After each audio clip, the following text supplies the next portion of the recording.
we have a special interview, Kenny.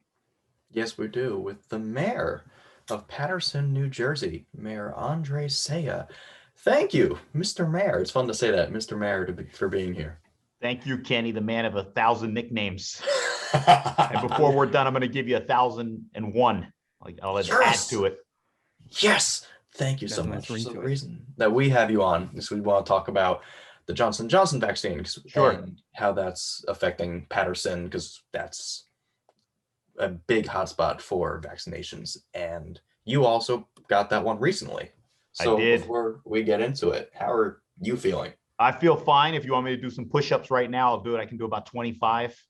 25? Yes, 25. Okay. Uninterrupted. Solid. And I also want to start off by saying I was this close to being a Red Hawk when I was, yes, many moons ago. I had a choice between Montclair State University and Seton Hall University. Sorry, guys, I chose Seton Hall University because Glenn Schuck went there, and I wanted to follow in his footsteps. So the great Glenn Schuck is what did the trick for me. I'm sure you That's listened to him on understandable. 10-10 wins. They give you 22 minutes and Glenn Schuck. That's a hard bargain to drive. Yeah. So let's talk about J&J. That was a setback for us, and I'll tell you why. We had a homebound program, so we were visiting our senior citizens that couldn't leave their apartments, their houses, and we were using Johnson & Johnson because it makes sense, right? One visitation, one vaccination. Also, it adversely affected us as far as our homeless population is concerned. Same thing. They're hard to reach. One visitation, one vaccination. We're also going to our rehabilitation centers, people in recovery. We're using Johnson & Johnson. All of the aforementioned programs have been put on hold until further notice. Just heard Dr. Fauci on 10-10 wins, believe it or not, while I was listening to Glenn Schuck. And he says it's going to take about 7 to 10 days to review. So that's what science does, right? You pause, you review, look at the data, see if there's a correlation. And if there isn't, I mean, what are you talking about? 6 women out of 6.8 million people who were vaccinated with the Johnson & Johnson vaccine. I mean, sadly, a woman did die and another one is in critical condition. But we have to see if there is a direct link between the blood clots that these women developed. And these are women between the ages of 18 and 48. From what I understand, 3 of the women were obese.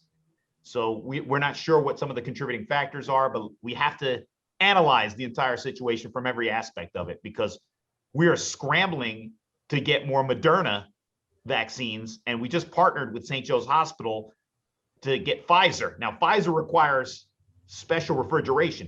It has to be in sub-zero temperatures. So that precludes our health department from storing it. So that's why we have to rely on the hospital. But we're pivoting. Not sure if you're football fans, but you have to call an audible every now and then. And we just did that. So Kenny, I got to come up with a nickname for you later. You look a little like Tom Brady. I'm not going to call you TB12. I appreciate that. I'm a Giants fan, so I really appreciate that. So am I, Kenny. I knew I liked the Yankee aspect of your paraphernalia. I didn't appreciate, but yes, I like. Now you're looking more like Eli Manning. Thank you. Or Danny, Danny Dimes, or Danny Dimes there. That's yeah. And by the end of the show, I'll call you Saquon Barkley. How about that? Go for it. Go for it. Appreciate it. As long as I don't tear my ACL, I'll be happy. But that's true. He was in Paterson not too long ago. I didn't know that. There's a Jamaican restaurant that he frequents. He patronizes Stone, my buddy Andre Stone, no relation. Well, that's the first name. And he loves their jerk chicken. And he was there, and I was there too. That's interesting. All right, we're gonna jump back to this topic. So I'm curious how this is going to, like, for the next week or even past that, how this is going to affect projections and when it's expected to have this more under control.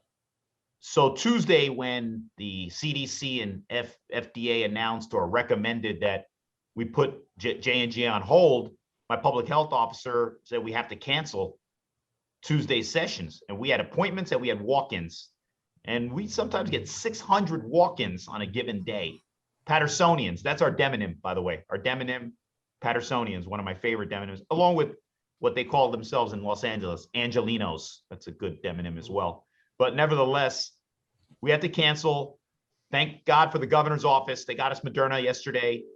We were able to inoculate 300 people. Today, after this interview on the Morning Buzz, I'm heading over to our pod, our point of dispensing, to greet everyone, assure them that we're not using J&J. Because yesterday when I was working the line, everybody was asking, Mayor, are we getting J&J? Because we don't want that. So what happens? It contributes to vaccination hesitancy, which is what we're trying to combat. I have a commercial airing on Cablevision with Harold Reynolds of the MLB Network. And the theme is, I'm not throwing away my shot, and neither should you. And that's a nod to, of course, the musical Hamilton. And Kenny, I'm not sure if you know, Alexander Hamilton is the founder of the city of Patterson. I did not know that. Yes, hold on. That's really It's interesting. him. Ah, now I feel like I have to see Hamilton. Yeah, I saw it 10 times 10 in one day. in one day. I Seriously? think that's a Guinness record. Yes, it is. It's got to be. I was being facetious, please. All right, good. I was thinking, like, is there enough time for I that? think Joshua's Kenny was laughing doing, behind Kenny was that doing the mask there. calculations. I am laughing behind the mask. Thank you. Kenny I was used to do very stand deep up, and then they told me to sit down. That's why I'm seated right now. That's great. We have a crowd All right. out. We've also heard that Patterson, that the government's allocated $94 million to revitalize the Hinchcliffe Stadium, which Yes. was big on racial justice, and that's something that we're actually focusing on at Montclair State this Thank semester. you. Can you talk about that? Sure. So Hinchcliffe Stadium was built during the Great Depression, and it opened in 1932. By 1933, it not only hosted the Negro Leagues World Series, but it also became the home field for the New York Black Yankees and the New York Cubans. So when African Americans were excluded, or should I say barred from participating in Major League Baseball, they had a home at Hinchcliffe Stadium. They played in Patterson. It's a historic treasure. It's a piece of American history. And we want to tell that narrative to the people, because there's only two stadiums still standing in the United States that hosted Negro League games. One is in Birmingham, Alabama. It's Rickwood Field. And the other one is in Patterson, New Jersey, Hinchcliffe Stadium. A lot of people call it Hinchcliffe. They add that extra C. Kenny, I picked up on that one. That's like a pet peeve, because people sometimes misspell Patterson. They add an extra T like Donald Trump did, and I had to call him out on a tweet. Interesting. I didn't know that. But Hinchcliffe Stadium, you had legends play there, and sadly, it has been in disrepair. It's been fallow for about almost 25 years, more like 24 years. So it's 25 been fallow longer than you have been alive. Oh yeah, easily. There you Easily. go. So We also just And received, yesterday, I mean, we were joined by some celebrities who we broke ground on this project. We had former Yankee CC Sabathia, much to my chagrin. We had Willie Randolph, who was a Yankee, but also managed the Mets. We had former general manager of the Mets, Omar Minaya. We had Harold Reynolds from the MLB Network. And we had Larry Doby Jr., the son of Larry Doby, who broke the color barrier in the American League. So 3 months after Jackie Robinson did it, and today is Jackie Robinson Day, right? He broke the color barrier on April 15th, 1947. He broke it 74 years ago today. And the Mets are having a tribute to him. It's Jackie Robinson Day at Citi Field. So Jackie Robinson broke it on April 15th, 1947 in the National League with the Brooklyn Dodgers. But then some 3 months later, Larry Doby does it with the Cleveland Indians on July 5th, 1947. Not to be outdone. I mean, think about it. Those different leagues, and they didn't play at that time. There wasn't any interleague play. The only time they played was during the World Series, American versus National Leagues. So they both, Larry Doby and Larry Doby went to Eastside High School here in Patterson. They both faced the same level of racism, hatred, and vitriol. can you speak to more about how this is it's helping spread the awareness of racial justice? Well, there's a lot of social consciousness around racism, right? With the recent events that have unfolded in our country, with the tragedy of George Floyd, and what just recently happened again in Minneapolis, Brooklyn Center. So what we're saying is that sports was a driving force in integrating American society. There's no doubt that it did it. And because Hinchcliffe Stadium was welcoming to the Negro Leagues and was essentially a Negro League stadium, it sent a strong message towards integration. Just recently read George Shuba, who ultimately became a utility outfielder with the Brooklyn Dodgers. He played with Jackie Robinson when both of them were with the minor league affiliate of the Dodgers in Montreal. Well, actually, they didn't play in Montreal. They played at Roosevelt Stadium in Jersey City. But the Montreal Royals, and there was a famous game, April 18th, 1947, where Jackie Robinson in his second at bat gets his first hit in his minor league career. It was a home run. It was a 3-run round tripper, and he was circling the bases, around in the bases. He gets home plate, and George Shuba extended his hand. That was symbolic. A white man extending his hand to a black man to shake his hand. It was called the handshake for the century. It was featured in ESPN's Undefeated.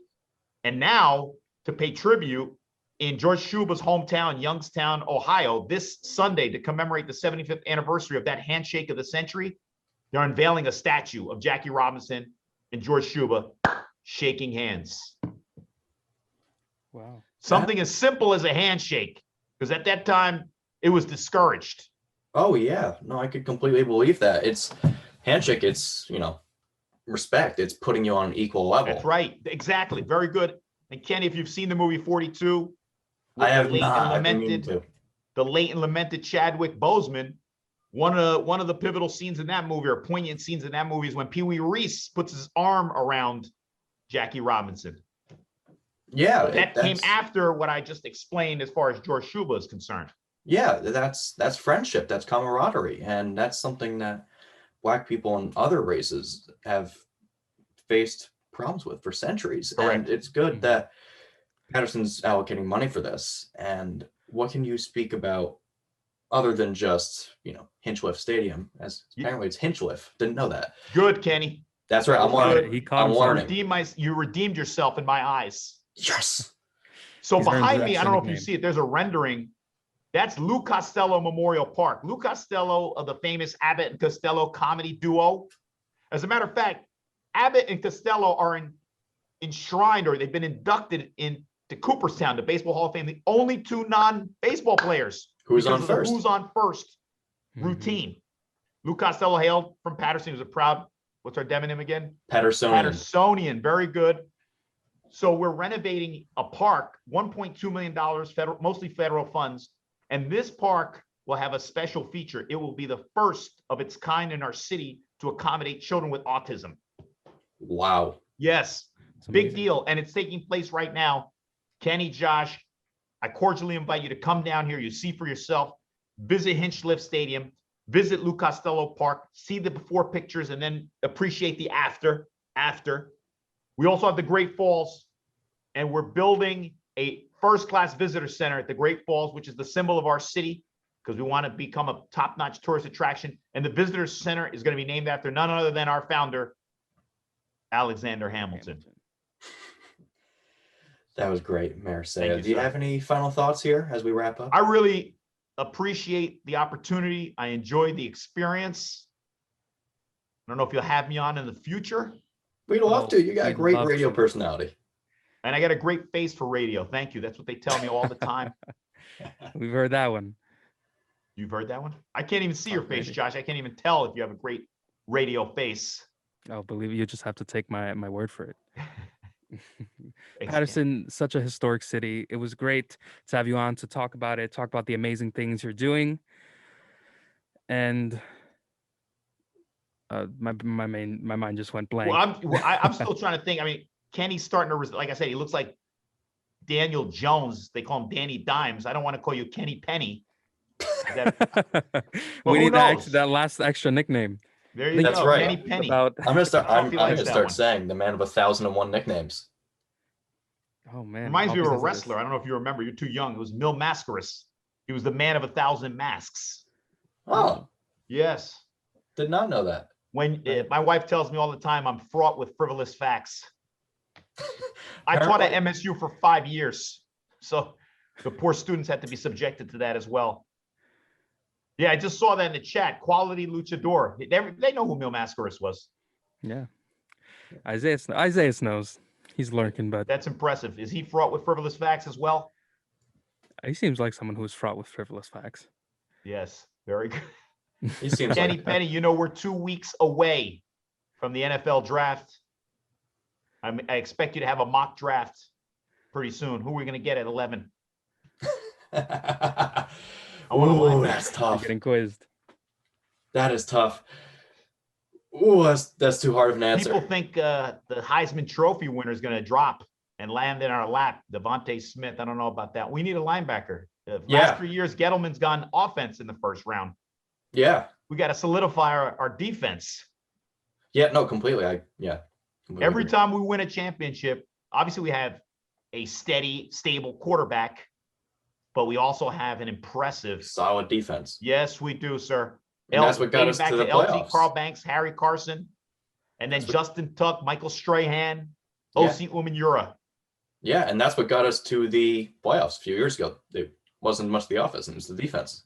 Yes, but Eli won both MVPs. Yes, he did. Yes, you cannot spell elite without Eli. Remember that, Kenny. I will remember that. Thank you, Mayor Sayegh, for coming on. We really appreciate it. Keep up doing what you're doing in Patterson. And we'll do our best. And you guys are welcome to visit us. I mean that. And you let me know when you want to come. I will do. I've never been to Patterson. Sounds like I have to go. Oh, come on. See, now you have to go, Kenny. Oh, my God. And I was doing like so well. Strike three. Strike three? No. Well, Kenny. the Yankee paraphernalia. You called it Hinchcliffe. And now you say you never went to Patterson. I'm keeping score. So much for redemption. I tried. I mean, I really tried. You did. You gave it your all. College try. The college try. Yes, the college try. We'll meet at the Red Hawk Diner, all of us. Thank you. We'll meet it. Thank you, Mayor. Yes, thank you, Mayor. You've been listening to 90.3 WMSC Upper Montclair.